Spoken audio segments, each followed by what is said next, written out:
টাকা নাই, পয়সা নাই, চাল নাই, ডাল নাই, রাস্তা নাই, রেলওয়ে ভেঙে দিয়ে গেছে, সব শেষ করে ফেরাউনের দল সব শেষ করে দিয়ে গেছে।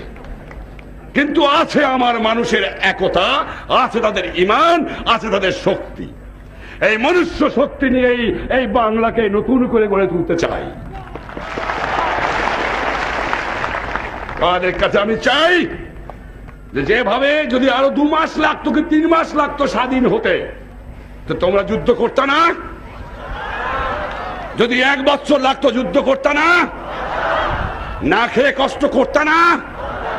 তোমরা শত্রু মোকাবেলা করতে না? গুলি খেয়ে মরতে না? এই 1 বছর তোমাদের সর্বস্ব ত্যাগ করে আমার দেশের গঠনমূলক কাজে আত্মনিয়োগ তোমাদের করতে হবে। করবা? রাস্তা তোমাদের নিজেদের করতে হবে, ব্রিজ তোমাদের নিজেদের করতে হবে, ফসল উৎপাদন তোমাদের করতে হবে, গ্রামে গ্রামে তোমাদের কাজ করতে হবে, শান্তি শৃঙ্খলা তোমাদের এরিয়াতে তোমাদের রাখতে হবে। করবা? আমি জানি তোমরা করবা। যখন আমি ছিলাম না তখন যখন আমার কথা মতো তোমরা করেছো, নিশ্চয়ই করবা। এ বিশ্বাস না থাকলে আমি বাঁচতে পারতাম না। আর তোমরা যদি আমার সংগ্রাম না করতা তাহলে বোধহয় আমি গণবাহিনী, মুজিব বাহিনী, আমার আওয়ামী লীগের কর্মীরা আর সমস্ত দল যারা আমাকে সমর্থন করেছেন সেই সমস্ত দলের কর্মীরা যদি সমর্থন না করতেন বোধহয় পশ্চিম পাকিস্তানের থেকে আমি আসতে পারতাম। আর একটা কথা বলতে চাই, ভুট্টো সাহেব বড় নারাজ হয়ে গেছে। তিনি যে আমার রিকগনিশন দেয় তার সঙ্গেই তিনি কাট করে দেন।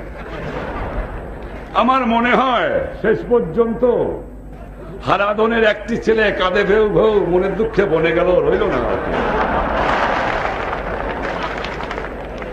বোধহয় শ্রীমানের সেই অবস্থাই হবে। সুখে থাকো, সুখে থাকো, আমি তোমাদের আশীর্বাদ করি। সুখে থাকো ভুট্টো সাহেব, তোমার লোকের বিরুদ্ধে আমার কিছুই নাই, তোমার জালেমদের বিরুদ্ধে আমার যথেষ্ট বলা রয়েছে।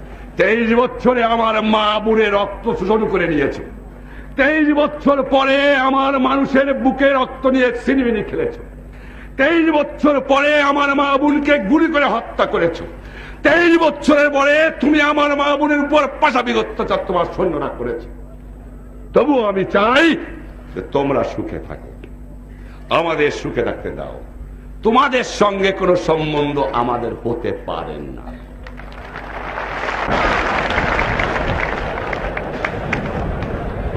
তুমি রিয়ালিটি মানে নাও, তুমি রিয়ালিটি মানে নাও। এদিক চিন্তা ভাবনা না করে নিজের মানুষকে বাঁচাও। কারণ তোমার অর্থনৈতিক অবস্থা আমি জানি 12টা তোমার বেজে গেছে। 7 কোটি লোকের বাজার আর তোমার নাই, 7 কোটি লোকের কলোনি তোমার আর নাই, বৈদেশিক মুদ্রা অর্জন করার অবস্থাও তোমার নাই। সৈন্যবাহিনীতে শতকরা 70 টাকা খরচ করো, আনপ্রোডাক্টিভ এক্সপেন্ডিচার। ওই দিকে নজর দাও বন্ধু, এদিকে তোমরা চিন্তা করো না। নিজের কথা ভাবো, পরের জন্য আর চিন্তা করে তোমার লাভ নাই। ভাইরা আমার, তাই তোমাদের আমি ধন্যবাদ জানাই। এবং নিশ্চয়ই তোমাদের খুব কষ্ট হচ্ছে, আমি জানি তোমরা কি কষ্ট করেছো, আমি বুঝতে পারি। আমি নিজেও ভুক্তভোগী। পাহাড়ের মধ্যে থেকেছো, না খেয়ে কষ্ট করেছো, 2 মাস 3 মাস পরের মধ্যে একদিন তোমরা মাছ মাংস খেতে পারো নাই, এমনকি তোমরা কোনোদিন পেট ভরে ভালো করে ভাত খেতে পারো নাই, তোমাদের গায়ে একটু কাপড় পর্যন্ত ছিল না।